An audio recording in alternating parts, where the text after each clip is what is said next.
அனைவருக்கும் வணக்கம். பாரம்பரிய திருவள்ளுவர் குலவம்சம் பிரசன்ன ஜோதிடர் சுப மாரிமுத்து திருப்பூரிலிருந்து இந்த பதிவு உங்களுக்காக. ஐயா வணக்கங்க ஐயா.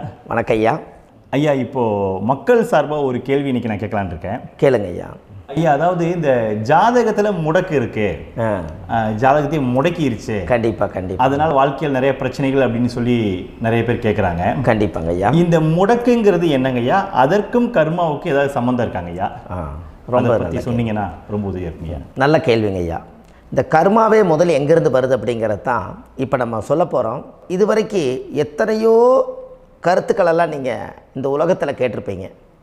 ஆனால் இந்த பதிவில் நீங்கள் பொறுமையோடு இந்த கருத்தை ஒரு இனிமையோடு நிதானமாக கேட்டிங்கன்னா உங்களுடைய ஊழ்வினை கர்மா எங்கிருந்து உருவாச்சு, இதனுடைய இந்த கர்மானால் நாம் என்ன கஷ்டப்படுறோம், நாம் இந்த பூமியில் பிறக்கிறதுக்கு என்ன வரம் வாங்கி வந்தோம், நம்ம பாவ புண்ணியமெல்லாம் ஜாதக கட்டத்தில் போய் எப்படி எடுக்கிறது, நம்மளுடைய தோஷம்னு சொல்கிறோமே அந்த தோஷம் எப்படி கிரியேட் ஆகுது, நம்ம இந்த பூமியில் பிறக்கும்போது கொண்டு வந்த கர்மாவா, இல்லை கடவுளே நம்மளுக்கு ஒரு தண்டனையாக கொடுத்த கர்மாவா, இல்லை நம்ம இந்த பூமிக்கு வந்ததுக்கு அப்புறம் செய்த கர்மாவா, இது எல்லாத்தையுமே நம்ம பொறுமையாக கேட்கணும்னா கண்டிப்பாக இந்த பதிவை நீங்கள் பொறுமையோடு கேளுங்க.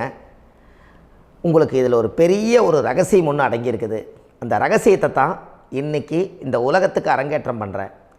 இந்த முடக்கு நம்ம ஐயா கேட்டதில் ஒரு அற்புதமான ஒரு விஷயம் என்ன அப்படின்னு கேட்டிங்கன்னா, முடக்குங்கிறது அந்த காலத்தில் பெரிய திறமையை கட்டி போட்டு வச்சுட்டா நம்மனால் அது இயங்க முடியுமா?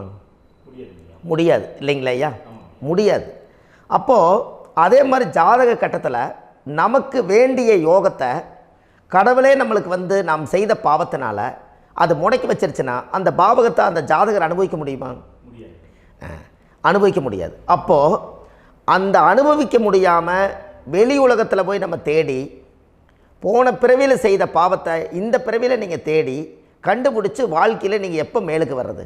அப்போது அந்த கர்மா 12 ராசி கட்டத்துக்குள்ள 27 நட்சத்திரத்தில் 9 கிரகங்களுக்குள்ள ஒரு பெரிய ஒரு ஆத்துமாத்துமான கர்மா, உங்கள் பூர்வ ஜென்ம கர்மா இதுக்குள்ளே எங்கேயோ ஒரு இடத்துல முடங்கியிருக்குது. இந்த முடக்க மட்டும் உங்கள் ஜாதகத்தில் நீங்கள் கண்டுபிடிச்சிட்டிங்கன்னா ஹைலைட்டாக வாழ்கிறதுக்கு, இந்த உலகத்தில் சுதந்திரமான வாழ்க்கை வாழ்கிறதுக்கு ஒரு மிகப்பெரிய பொக்கிஷம் உங்கள் ஜாதகத்துக்குள்ளேயே இருக்குது.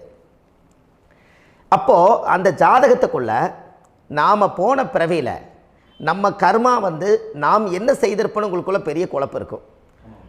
என்னங்க ஐயா, நீங்கள் என்ன கர்மா பண்ணிட்டு வந்தீங்க, நாம் போன பிறவியில் நம்ம யாரை ஒரு வதச்சோம், யாரை நம்ம மனசை புண்படுத்தினோம், நம்ம தாத்தாவுக்கு சோறு போட்டோமா, நம்ம பாட்டனுக்கு சோறு போட்டோமா, நம்ம முப்பாட்டனுக்கு சோறு போட்டோமா, நம்ம கொள்ளுப்பாட்டனுக்கு சோறு போட்டோமா, அப்போ நம்ம அப்பாவுக்கு நம்மளை பெற்றவருக்கு நம்ம சாப்பாடு கொடுத்தோமா, இவங்களுக்கெல்லாம் நம்ம சேவை பணிமடைகள் செஞ்சோமா, நம்மளுடைய உறவுகளுக்கெல்லாம் அரவணைச்சு போனோமா, நம்மளுடைய இந்த மாதிரி நாம் இரத்த சம்பந்த உறவுகளை இருந்து தான் இந்த உலகத்துக்கு நம்ம வெளியில் வந்திருப்போம்.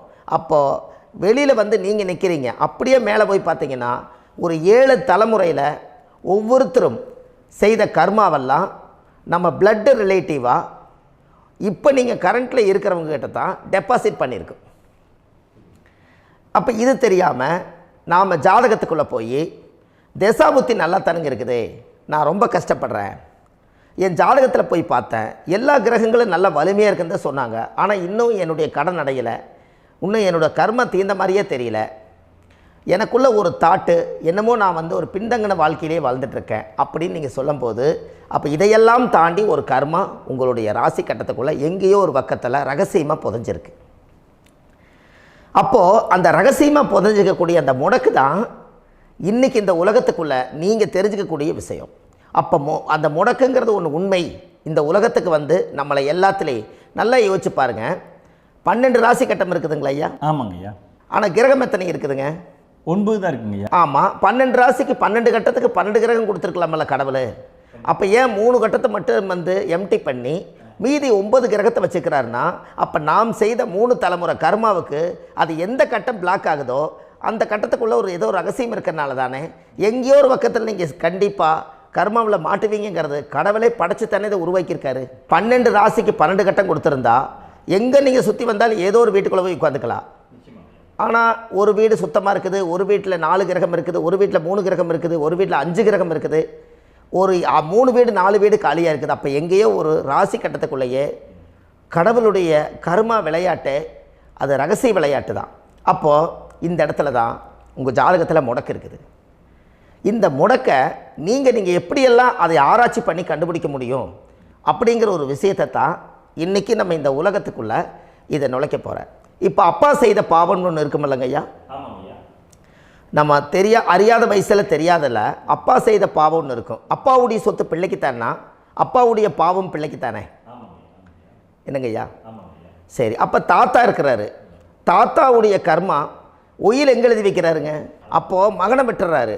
அப்போ தாத்தா மாதிரியே முகம் இருக்குது, தாத்தா மாதிரியே அவருடைய நடை உடை பாவனை இருக்குது, அவர் தாத்தாவுடைய ஜீனு தான் அப்படின்னு இவர் சொல்லும்போது, அப்போ தாத்தாவுடைய சொத்து பேரனுக்கு சொந்தம்னா தாத்தாவுடைய பாவம் எங்கே போகுங்க?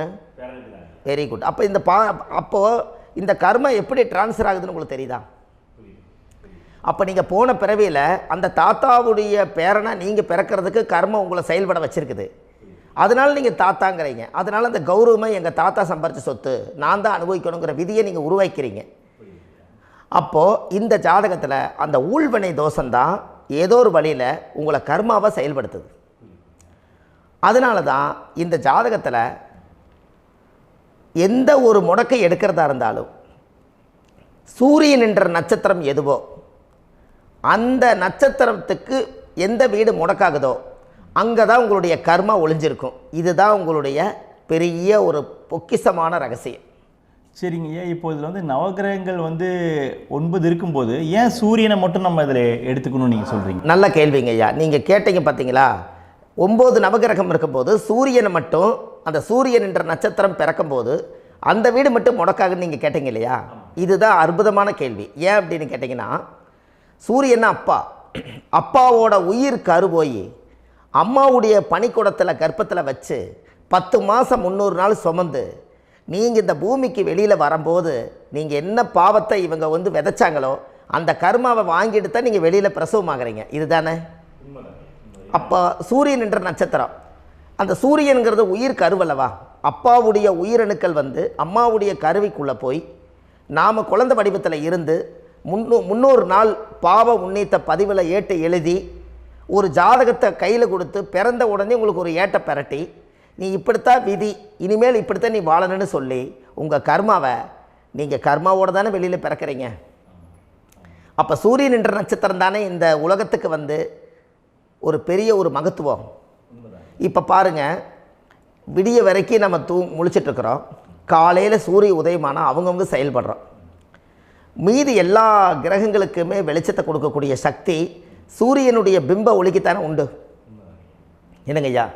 அதனால தான் மேசத்து உச்ச வீடுன்னு சொல்லி மேசத்தை உச்சம்னு சொல்லி சூரிய உச்சத்தை அங்கே தான் வச்சாங்க. அப்போது அந்த காலச்சக்கரத்துக்கு 5ஆம் இடம் பூர்வ புண்ணியஸ்தானத்தில் போய் சிம்மத்தில் கொண்டு போய் சூரியனை ஆட்சி வீடுன்னு வச்சாங்க. அப்போது சூரியனில் இருந்து தான் அந்த மையப்புள்ளி உருவாகுது. அப்போ உங்களுடைய ஜாதகத்தில் அந்த சூரியனாகப்பட்டவர் பிறக்கும்போது நீங்கள் உங்கள் ஜாதகத்தை நீங்கள் எடுத்துக்கங்க ஐயா. நீங்கள் இன்றைக்கே போய் கதவை திறந்து உங்கள் பெட்டியை திறந்து பீர்வாவுக்குள்ளே உங்களுடைய ஜாதகம் இருக்குது, அந்த ஜாதகத்தை எடுத்து ஜோதிடர்கிட்டையே நீங்கள் சந்தேகம் கேட்குறக்கு முன்பு நீங்களே உங்களுடைய கர்ம பற்றி தெரிஞ்சுக்கிறதுக்கு இந்த பதிவில் உங்களுக்கு ஒரு ரகசியத்தை சொல்லித்தரேன். உங்கள் ஜாதகத்தில் இப்போ இது வரைக்கும் ராசி கட்டத்தை நீங்கள் பார்த்துருப்பீங்க, ஆனால் பாதசாரம்னு ஒன்று இருக்கும் இல்லைங்களா? ராசிக்கு பாதசாரம்னு ஒன்று இருக்கும். சூரியன் என்ன நட்சத்திரத்தில் இருக்குது, சந்திரன் என்ன நட்சத்திரத்தில் இருக்குது, செவ்வாய் என்ன நட்சத்திரத்தில் இருக்குது, புதன் என்ன நட்சத்திர காலில் நிற்குது, இதெல்லாமே அந்த சாரம் இல்லாத ஜோதிடம் சோரம் போய்விடும். அதனால் அந்த சாரத்தில் நிற்கிது பார்த்தீங்களா கிரகம், அதில் இப்போ நீங்கள் உங்களுடைய ராசி கட்டத்தை ஓப்பன் பண்ணுங்கள். இதில் ராசி கட்டத்தில் சூரியன் என்ற நட்சத்திரம்னு ஒன்று இருக்கும் இல்லைங்களா? அது எதுவாக வேணாலும் இருந்துட்டு போட்டோம். அந்த நட்சத்திரம் தான் நீங்கள் பிறக்கும்போது தாயுடைய கருவறைக்குள்ள கரு உருவான நட்சத்திரமே அதுதான். புரிஞ்சுங்களா ஐயா? பிறக்கும்போது நீங்கள் அந்த கருவுடைய நட்சத்திரம் அப்பா வந்து கருவை உருவாக்கி கர்மாவை விதைச்சது அந்த சூரியன் என்ற நட்சத்திரம் தான். அந்த வீட்டுக்கு தான் இந்த ராசி கட்டத்தில் உங்களுக்கு முடக்கு உருவாகுது. புரிஞ்சுங்களா ஐயா? அப்போது ஒரு ஜாதகத்தில் சூரியன் என்ற நட்சத்திரம் எதுவோ அதுதான் உங்களுடைய கர்மா நட்சத்திரம். இப்போ நம்ம பிறக்காதுக்கு முன்னாடி அப்பா கட்டத்தில் அந்த கர்மா டெபாசிட் ஆகிருக்கும். அதை ட்ரான்ஸ்ஃபர் எப்படி பண்ணுறாரு? அவருக்கு ஒரு கல்யாணம் வச்சு அவர் குடும்ப வாழ்க்கையில் வாழ்ந்து நம்மளோட உயிர் கருவை கொண்டு போய் ஊராம் பொண்ணை கல்யாணம் பண்ணி பொண்டாட்டின்னு எடுத்துக்கொண்டு அந்த பொண்டாட்டிங்கிற உரிமையாகி இவருடைய உயிர் கரு உருவாகி வாரிசுகள் வெளியில் வருது. அதானங்க ஐயா? அப்போது அந்த சூரியன் என்ற நட்சத்திரம் தான் இந்த உலகத்தில் ஒரு பிரம்மாண்டமான நட்சத்திரம்.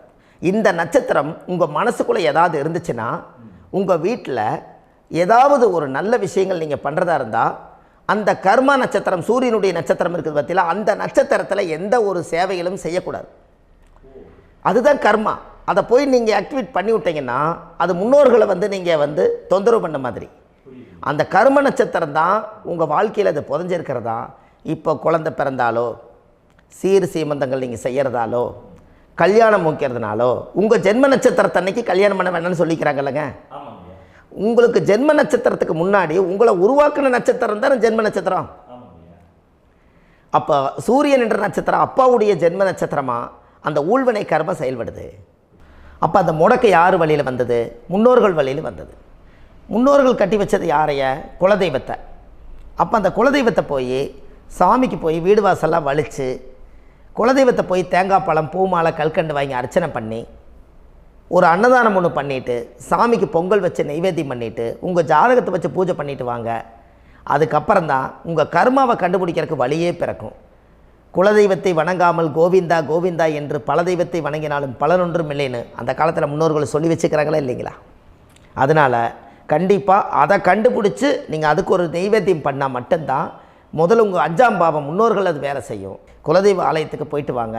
போயிட்டு வந்துட்டு இந்த கர்மவினை தோஷத்தை நிவர்த்தி பண்ணுறதுக்குண்டான சரியான பரிகாரத்தை நம்ம எடுப்போம். அப்போது உண்மையாலுமே ஒரு ராசி கட்டத்துக்குள்ளே இந்த மாதிரி ஒரு அந்த கர்ம தோஷம் இருப்பதனால இந்த கர்மா தோஷத்துக்கு அந்த முடக்க தோஷங்கிறத நீங்கள் எடுத்து அதை கண்டுபிடிச்சி அந்த சூரியன் என்ற நட்சத்திரம் எந்த ராசி கட்டத்தில் போய் முடக்காயிருக்குதோ அந்த முடக்கு எந்த பாவகம் வந்து நம்மளுக்கு லாக் ஆகிருக்குதோ அந்த பாவகத்துக்கு உண்டான பரிகாரங்கள் அதுக்குரிய ஸ்தலங்கள் அந்த கோவில்களில் போய் சுவாமிக்கு தேங்காய் பழம் பூமாலை கல்கண்டு வாங்கி அர்ச்சனை பண்ணி நீங்கள் இந்த கோவிலுக்குள்ளே போய் உட்காந்து சாமி கும்பிட்டு வந்தீங்கன்னா உங்களுடைய ஜாதகத்தில் இருக்கக்கூடிய அந்த முடக்கு தோசை நீங்கி வாழ்க்கையில் நீங்கள் எதை சாதிக்க வந்தீங்களோ அந்த சாதனையை நீங்கள் சாதிச்சிட்ருப்பீங்க. புரிஞ்சுங்களா ஐயா?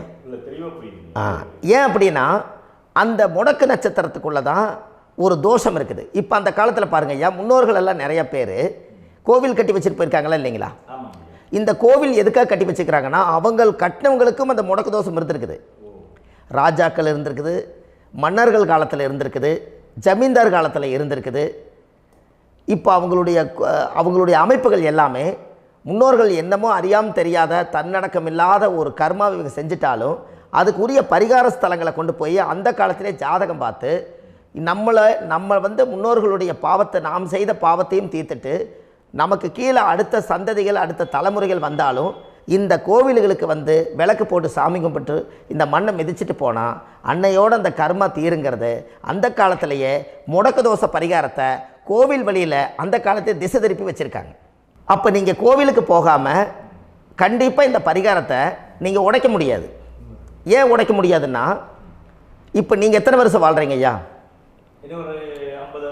120 வருஷமே வச்சுக்கோங்க. சூரியன் திசை 6 வருஷம், சந்திரன் திசை 10 வருஷம், செவ்வாய் திசை 7 வருஷம், ராகு திசை 18 வருஷம், குரு திசை 16 வருஷம், சனி திசை 19 வருஷம், புதன் திசை 17 வருஷம், கேது திசை 7 வருஷம், சுக்கிரன் திசை 20 வருஷம். இப்போ நான் சொன்ன டோட்டலெல்லாம் கூட்டிங்கன்னா 120 வருஷம் வரும். இது ஒரு மனிதர் பிறந்து பூரண ஆயுளோடு வாழ்ந்தால் இந்த 120 வருஷம் வாழ்ந்தால் அவர் இந்த பூலோக பதவி விட்டு சிவலோக பதவி போயிடுவார். அதுக்கு பேர் தான் பூரண ஆயுள் என்று பொருள். அப்போ இந்த பூரண ஆயுளை வாழ்ந்தவருக்கு 120 வருஷம். கோயில் எத்தனை வருஷம் வாழுதுங்க ஐயா? கோயில் பழங்காலத்து கோயிலெல்லாம் எத்தனை வருஷம் வாழுதுங்க? 12 வருஷத்துக்கு கும்பாபிஷேகம். அது ஓகே, அது பரவாயில்ல. 12 வருஷத்துக்கு ஒருக்கா பழசை புதுப்பிச்சு கும்பாபிஷேகம் பண்ணி மறுபடியும் அதுக்கு பவர் ஊட்டி சக்தி ஊட்டி அதுக்கு உருவேற்றுறாங்க. நான் சொல்கிறது கோயில் 5000 வருஷம் 4000 வருஷம் பெரிய பெரிய சித்தர்கள், மகான்கள், ரிஷிமார்கள், யோகிகள், சித்தர்கள் இவங்களெல்லாம் போய் கோவில்லையே சிவனையும் பெருமாளையும் வழிபாடு பட்டுட்டு கோவில்லையே ஒரு ஓரத்தில் ஜீவசமாதி ஆயிட்டாங்கன்னு பழைய கால கோயிலில் சித்தர்கள் குடியிருக்காங்களா இல்லைங்களா? இருக்காங்கல்லங்க ஐயா. அப்போது நாம் 120 வருஷம் வாழ்கிறோம், கோவில் 5000 வருஷம் வாழுது. எங்கே சக்தி அதிகமாக இருக்குன்னு சொல்லுங்க? கோவிலில் தாங்க ஐயா. கோயில் தான், அதில் ஒன்றும் மாற்றம் இல்லைங்களே. கோயில் தாங்க. அப்போ கோவிலில் தான் அந்த சக்தி இருக்குதுன்னு நீங்கள் சொல்கிறீங்க. அப்போ உங்களுடைய கர்மாவை உடைக்கிறதுக்கு 120 வருஷம் பெருசா 5000 வருஷம் பெருசான்னு சொல்லுங்கள்? 5000 தாங்க. அப்போ 5000 வருஷம் உள்ள அலைகள் எத்தனை அந்த சிவனுக்கு இப்போ சிவன் கோயிலே உங்களுக்கு முடக்கு தோஷத்துக்கு ஒரு கோயில் வருதுன்னு வச்சுக்கோங்க. அந்த கோவிலில் எத்தனை முடக்குகளுக்கு உண்டான கோவில்கள், எத்தனை பழங்களை ஊற்றி சாமிக்கு அபிஷேகம் பண்ணியிருப்பாங்க, எத்தனை பால் கூட ஊற்றிருப்பாங்க, பன்னீர், தேன், இளநீ, மஞ்சள் நீர், திருமஞ்சனம், அபிஷேகம், பொங்கல், நைவேத்தியம் இத்தனையும் செஞ்சு அந்த சிவனை சிவனாக பார்த்து அந்த கருவறைக்குள்ள ஒரு கிராணங்கள் வரும்போதும் கூட பாதுகாப்பு பண்ணி வச்சு நல்ல சக்தியோடு அந்த கருவறையை புத்தியோடு அவங்க வேலை செஞ்சு அந்த காலத்தில் வச்சுருக்காங்களா இல்லைங்களா? அப்போது நம்ம வீட்டை அவ்வளோ சுத்தமாக வச்சுருக்க முடியுமா? என்ன தான் வாஸ்து இருந்தாலும் முடியாது இல்லைங்களா? அப்போது அவ்வளவு ஒரு பவர்ஃபுல்லான கோவில் அந்த முடக்கு தோஷத்துக்குள்ளே ரகசியமாக அந்த கோயில் அடங்கியிருக்குது. உங்கள் ஜாதகத்துக்குள்ளே உண்மையாலுமே ஊழ்வினை கோயில், கர்மவினை கோயில் அதுக்குள்ளே இருக்குது. அந்த ஜாதகத்தை கணிச்சு பார்த்தா கரெக்டாக உங்களுடைய ஜாதகத்தில் அப்பாவுடைய கருவறையிலேருந்து உயிர் உருவாகிற நேரத்தில் இருந்து இப்போ வரைக்கும் நீங்கள் கரண்ட்டில் வாழ வரைக்கும் அந்த கர்ம கூட வர்றதை ஒரே ஒரு இடத்துல போனால் மட்டும்தான் விட்டுட்டு வர முடியும். அது எந்த வீடு அப்படின்னு கேட்டால் உங்களுக்கு அப்பாவுடைய கர்மா வழியில் போய் அந்த கோவில் பழையகால கோயில், பழையகால தெய்வங்கள், அந்த கோவில் தான் உங்கள் ஜாதகத்துக்குள்ள ரகசியமாக இருக்கும். அது ஏன் இந்த பதிவில் உங்களால் சொல்ல முடியாது அப்படின்னா, இந்த பதிவில் ஏன் உங்க சொல்ல முடியாதுன்னா உங்கள் ஜாதகம் தெரியாமல் என்ன கோயிலை நீங்கள் சொல்லுவீங்க? இப்போ பொதுவாக ஒரு நட்சத்திரத்துக்கு ஏதோ ஒரு கோவிலை அவங்க சொல்லி நீங்கள் போயிட்டு வர்றீங்கன்னு வச்சுக்கோங்க. ஆனால் அது வேலை செய்யலைன்னா நம்மளுக்கு என்னங்க இவ்வளோ கஷ்டப்பட்டு போய் அதை பலனடையிலேன்னு கேள்வி கேட்டக்கூடாது. உங்கள் ஜாதகத்தை நீங்கள் கொண்டாங்க, உங்கள் டேட் ஆஃப் பர்த் டயத்தை போட்டு ஜாதகத்தை கணிச்சு நீங்கள் சூரியன் என்ற நட்சத்திரத்துக்கு உங்களுடைய கர்மவினை கோவில் யார், உங்களுடைய முடக்கு யார், ஊழ்வனை தோஷத்துக்கு உண்டானவர் யார், தாய் வழி கர்மா யார், தந்தை வழி கர்மா எது, நீங்கள் பிறக்கும்போது வந்த கர்மா என்ன, இது எல்லாம் கணிக்காமல் பொதுவாக ஒரு கோயிலில் போய் நீங்கள் பாட்டுக்கு சாமி கும்பிட்டு வந்தால் பலன் எப்படி கிடைக்கும்? கண்டிப்பாக கிடைக்காதுங்க ஐயா. என்னங்க ஐயா? அது தெரிஞ்சு பண்ணாதான் சரியா? ஒரு டாக்டர்கிட்ட போகிறீங்க, என்னை அப்படியே ஸ்கேன் பண்ணி ஒரே ஒரு மாத்திரை கொடுங்கன்னு கேட்டால் டாக்டர் கொடுப்பாருங்களா? அவர் என்ன பிரச்சனை இருக்குதோ அதை முதல்ல கண்டுபிடிச்சி ஸ்கேன் பண்ணி பார்த்து ரிப்போர்ட் எடுத்து அது மூலியமாக தான் கொஞ்சம் எடுத்து ஐயா உங்களுக்கு இந்த பிரச்சனை, இதுக்கு தீர்வுக்கு இதுக்குண்டான மெடிசன், இது இப்படித்தான் சாப்பிடணும்னு அது முறையாக சொல்லி அந்த உயிர் வாழ வைக்கிறாரு டாக்டர். அவர் ஒரு தெய்வ வடிவத்தில். கரெக்டுங்களா ஐயா? அப்போ உங்களோட கர்மா எங்கே செயல்படுது அப்படின்னா, இந்த முடக்க நீங்கள் இந்த பதிவில் தெரிஞ்சுக்கங்க. அதுக்குரிய நட்சத்திரம் என்னன்னு தெரிஞ்சு வச்சுங்க. உங்கள் ஜாதகத்தில் சூரியன் என்ற நட்சத்திரத்தை எடுத்துக்கங்க. அந்த வீட்டுக்கு முடக்க இந்த பதிவில் எந்த வீடு லாக் ஆகிருக்குதுங்கிறத நான் உங்களுக்கு இந்த வீட்டில் சொல்கிறேன். அந்த வீட்டு நீங்கள் பாருங்கள், உங்களுடைய லக்கணத்துக்கு அது எந்த வீடு. இப்போ லக்கணத்துக்கு ஒரு 7வது வீடுன்னே வச்சுக்கோங்க. அப்போ லக்கணத்துக்கு 7வது வீடே முடக்கு. அப்படி ஒரு முடக்கு ஆகிப்போச்சுன்னா ஒரு ஜாதகத்தில் லக்கணம் தான் 1, 7ஆம் இடம்ங்கிறது மனைவி ஸ்தானம். ஒரு ஆணுடைய ஜாதகத்துக்கு 7ஆம் இடம் தான் மனைவி. அவருக்கு நல்ல மனைவி அமையாமல் ஆடம்பரம் இருந்தும் வீடு அரண்மனை மாதிரி இருந்தும் அந்த மனைவியை ஒரு சந்தோஷமாக அவர் அனுபவிக்க முடியாது. புரிஞ்சுங்களா ஐயா? சந்தோஷமாக அனுபவிக்க முடியாது. ஏன் அப்படி? 7ஆம் இடத்துல தான் அவரோட கர்மா உட்கார்ந்துருக்குது. கரெக்டாக சொன்னீங்க. 7ஆம் இடத்துல தான் அந்த கர்மா உட்கார்ந்துருக்குது.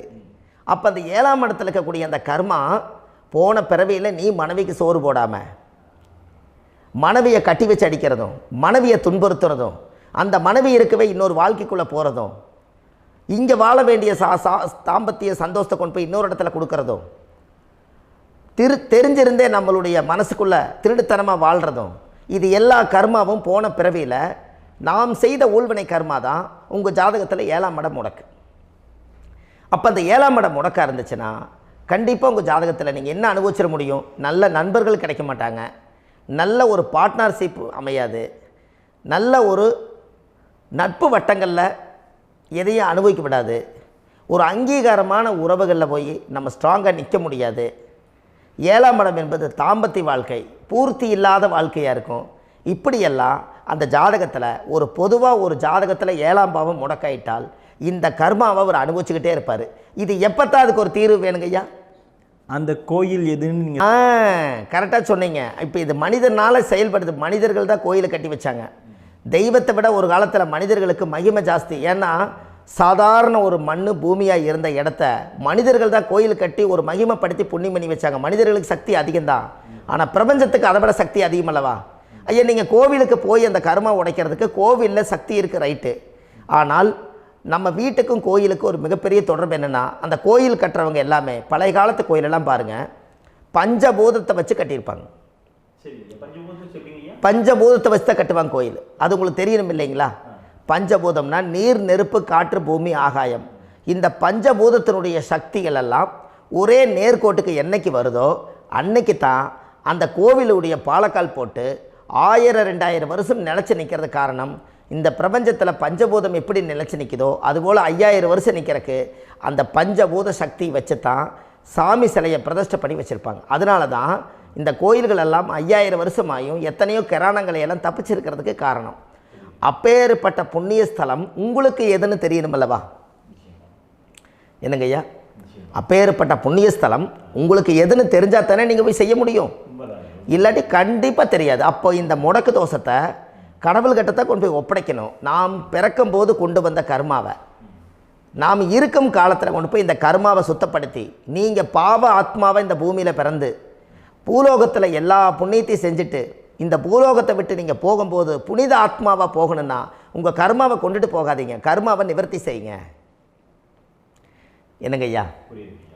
அப்போ கர்மாவை சுத்தப்படுத்துங்க. கர்மாவை சுத்தப்படுத்திட்டு உங்களுக்கு பிறக்கிற குழந்தைகளுக்கு அந்த கர்மாவை டிரான்ஸ்ஃபர் பண்ணாமல் உங்களோட நில் பண்ணுங்க. ஒரு உதாரணம் சொல்லட்டுங்களா ஐயா? ஒரு காந்தம் ஒன்று இருக்குது இல்லைங்களா? ஒரு காந்தம்ங்கிறது ஒரு தாத்தாவாக வச்சுக்கோங்க. ஒரு இரும்பை கொண்டு போய் வச்சா ஒட்டு மோட்டாதா? அப்போ ஒட்டுனோடனே காந்தம்ங்கிறது தாத்தா, அவருக்கு பிறந்த வாரிசுக்கு அந்த கர்ம டிரான்ஸ்ஃபர் ஆயிருமா? சரி, இன்னொரு இரும்பை கொண்டு போய் வைங்க, ஒட்டு மோட்டாதா? அப்போ அது பேரனுக்கு வைங்க, பேரனுக்கு வந்துருச்சு அந்த கர்மா.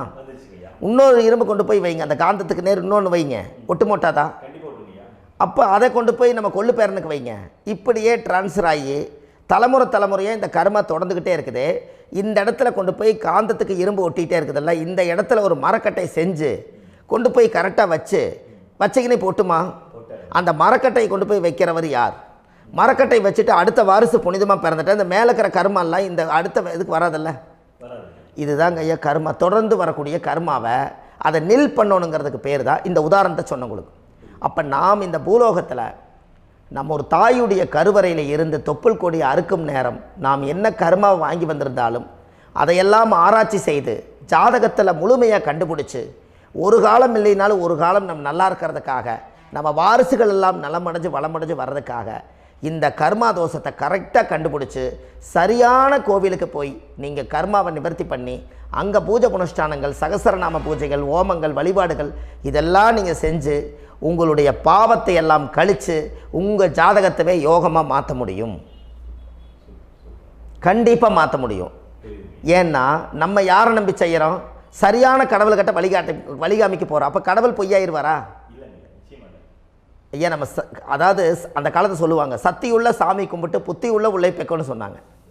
16 வதபதன்னு பெக்கலை, எல்லாம் அறிவோடு பெற்றாங்க. அதனால் எல்லாமே தாய் தந்தைகள் பேச்சை கேட்டாங்க. அன்றைக்கி எல்லாருமே தாய் தந்தைகளுக்கு தூணாக நின்னாங்க. அப்போ அந்த காலத்தில் சத்தியுள்ள சாமி கும்பிட்டு புத்தி உள்ள உள்ளே பெக்கணும்னு சொல்லி அன்றைக்கி அறிவோடு பெற்று இந்த கர்மாவை ஆளுக்கு ஒரு கர்மாவை டிரான்ஸ்ஃபரை பிரித்து எல்லாரும் சுத்தப்படுத்தினாங்க. இன்றைக்கி நம்ம ஒரு குழந்தை 2 குழந்தை பெற்று வச்சுருக்கோம். அவங்களுக்கே இவ்வளவு கர்மா வந்துருச்சுன்னா இந்த குழந்தைகளுக்கு என்னைக்கு இந்த கர்மாவை போய் கண்டுபிடிச்சி நீங்கள் எப்போ சரி பண்ணுவீங்கன்னு.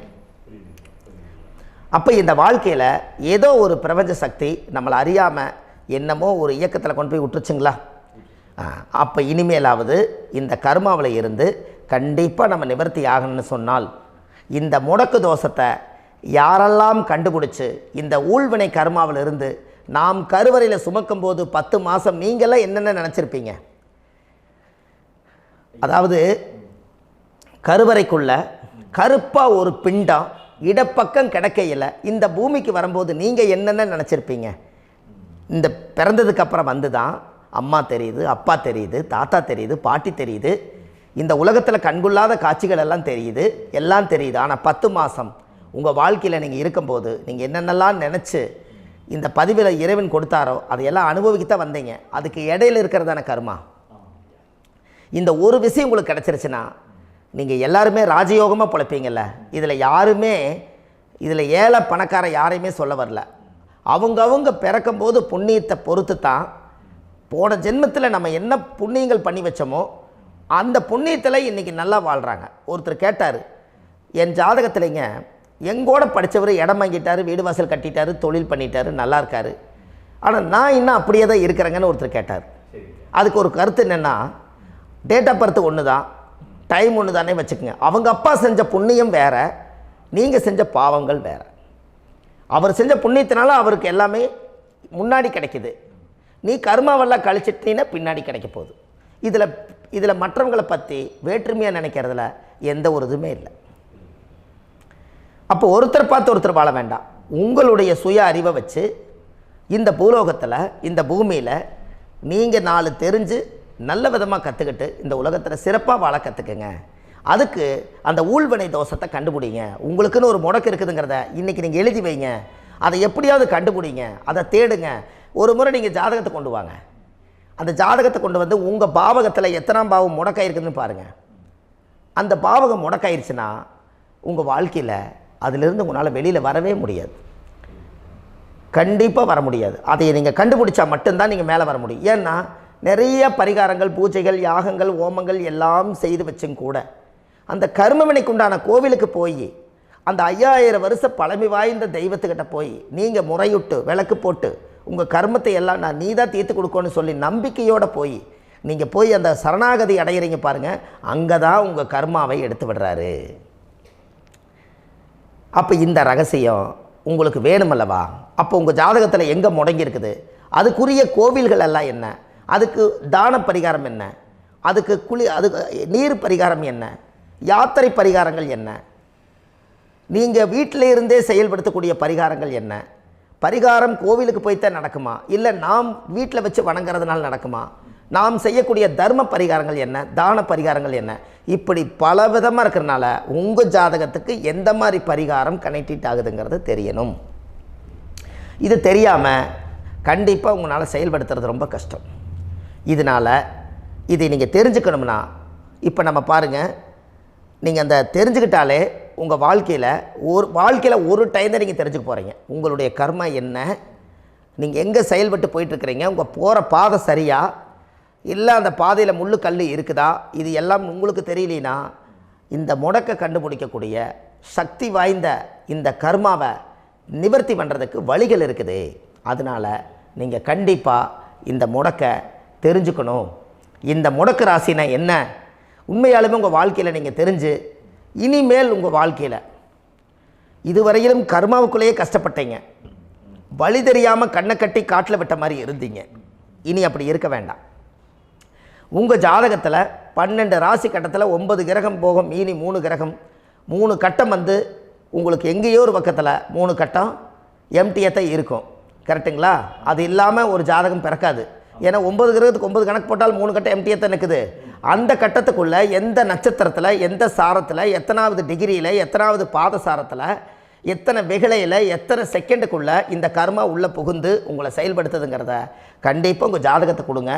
பார்த்து இந்த விஷயத்தை சொல்கிறேன், நீங்கள் அந்த இடத்துக்கு போய் நிவர்த்தி பண்ணிவிட்டு உங்கள் வாழ்க்கையில் கொஞ்சம் காலம் வாழ போகிறீங்க. பாருங்கள், பிறந்ததுலேருந்து 20 வருஷத்துக்குள்ளே இளமையாக வாழ்கிறீங்க, குழந்தையாக வாழ்கிறீங்க.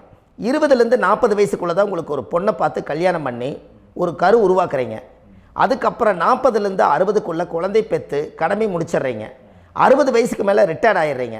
இந்த 20க்கும் 60க்கும் இல்லாத 20லேருந்து இந்த 40 வயசுக்குள்ளே உங்களோட தேடல் என்னவோ அது வாழ வேண்டிய சுகபோகமான வாழ்க்கை எல்லாமே அந்த 40க்குள்ளே தான் இருக்குது. இந்த 40க்குள்ளே இருக்கக்கூடிய வாழ்க்கையை இந்த கர்மா தெரியாமல் காலத்தை வீணாக்க வேண்டாம். வாழ வேண்டிய வயசில் நீங்கள் வாழணும். அதுக்குரிய கர்மாவை நீங்கள் சுத்தப்படுத்துங்க. எப்படியெல்லாம் நீங்கள் சந்தோஷமாக வாழ்கிறீங்கன்னு எனக்கு ஒரு தகவல் கொடுங்க. வேறு லெவலில் நீங்கள் இருப்பீங்க. கண்டிப்பாக இந்த பதிவில் உங்களுக்கு நான் இந்த விஷயத்தை கொடுக்க போகிறேன். இந்த முடக்கு நட்சத்திரங்கள் என்ன அப்படிங்கிறத இந்த பதிவில் நீங்கள் ஒரு நோட் ஒன்று எடுத்துக்கோங்க, குறித்து வச்சுக்கோங்க. இதில் இருந்து அவங்கவுங்களுக்கு முடக்கு நட்சத்திரம் என்னங்கிறத இந்த பதிவில் நான் உங்களுக்கு கொடுக்குறேன். இந்த வீடு தான் அது முடக்குங்கிறத சொல்கிறேன். இதையெல்லாம் நீங்கள் தெரிஞ்சு உங்கள் ஜாதகத்தவே நீங்கள் முடக்கு எடுத்து கண்டிப்பாக உங்கள் வாழ்க்கையில் நீங்கள் நல்லா இருப்பீங்க. அதுக்கு ஒரு நோட் எடுத்து வச்சுக்கோங்க. இது வரைக்கும் கர்மாவை பற்றி நம்ம பேசினோம்.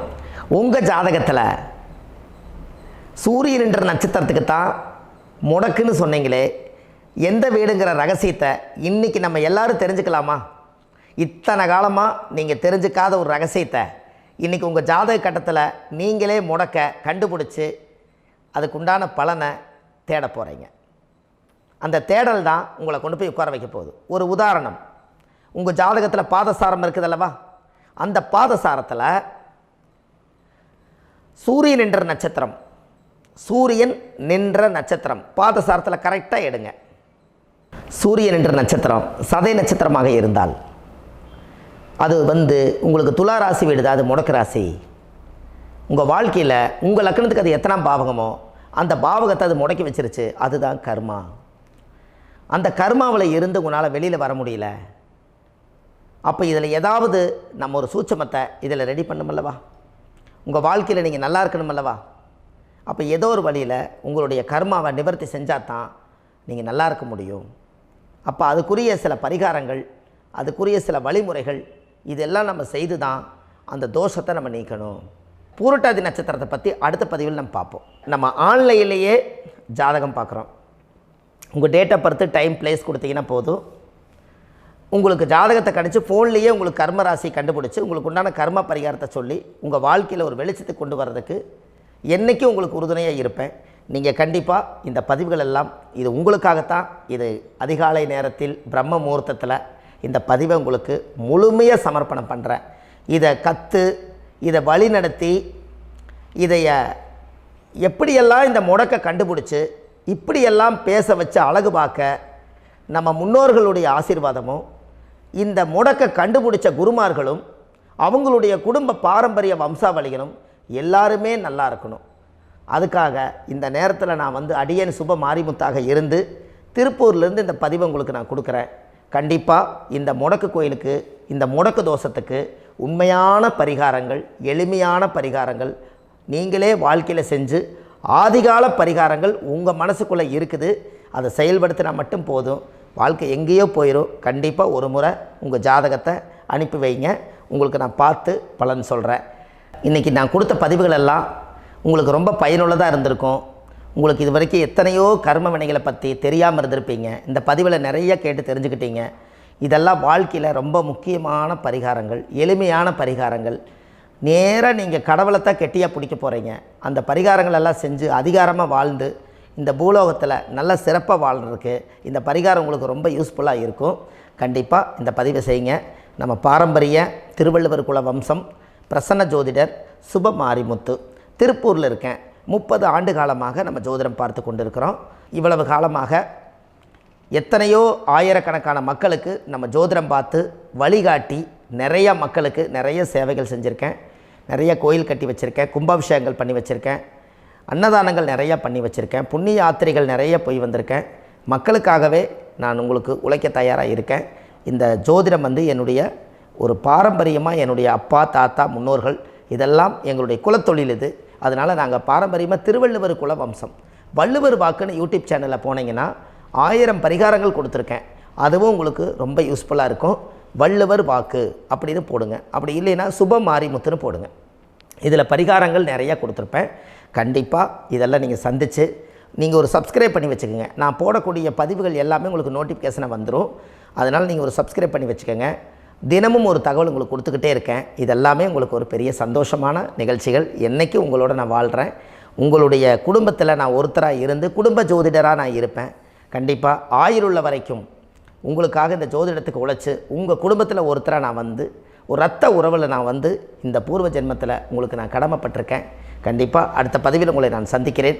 வாழ்வது ஒரு முறை, வாழ்த்தட்டும் தலைமுறை. நன்றி, வணக்கம்.